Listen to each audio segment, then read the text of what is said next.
and welcome back to my YouTube channel.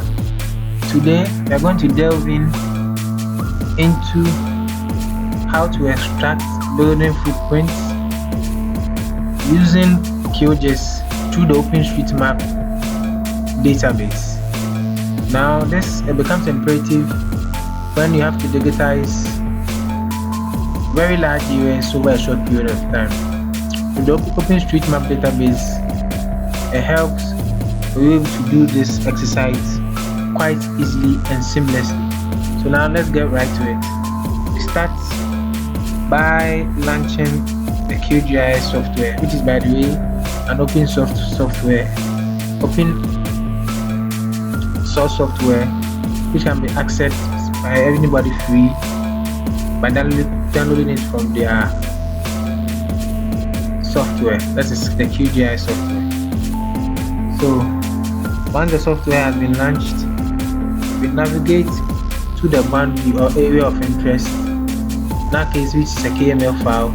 We drag and drop it onto the software, we select all the layers and then we add it. With the boundary or the area of interest shown, we navigate into the OpenStreetMap plugin, which is in the browser compartment of the QGIS, and navigate to the XYZ tab tile file, and upon expanding it you can see the OpenStreetMap extension or plugin. So we double click to load the database onto the QGIS environment. Now with our boundary and the OpenStreetMap database in place, what we do is we go to our plugin, manage and install plugin, and then we use a plugin or extension which is called the QuickOSM. This is a plugin that is responsible for downloading the footprints or the boundary, the building footprints. In my case, I've already installed it. So if you're a first time user, you click on it. When you search, you click on it and then you install. Once you are done installing, you close it. Then we can see the pop-up here on the software interface. So what we do now is we click it. And upon clicking it, there's a pop-up. Now we go to the query tab and then we key in our query. With reference to the query, what we do is we type what we need. In that case, we want the building footprint. We select and then we come to our drop down here, select our area of interest, in which case it's the polygon we loaded initially. So we select it here, and once our query and our area of interest have been selected, we run our query. So you can see our query running down there. When it is done, you see a successful query notification, and then there's a pop-up or creation of a new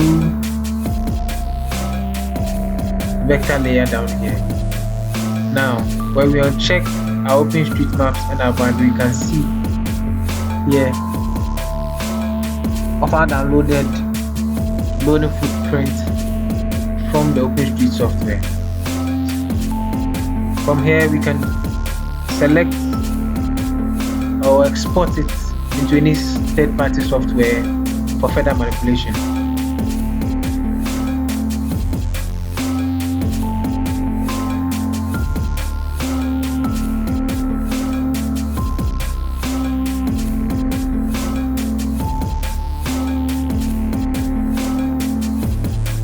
We select our drop down, our file, or I use a shapefile or DXF or any file format you want. Then you select your coordinate system of your choice, and then you can export it.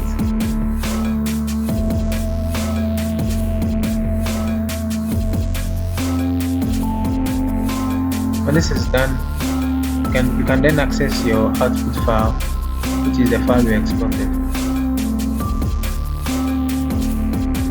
Okay guys,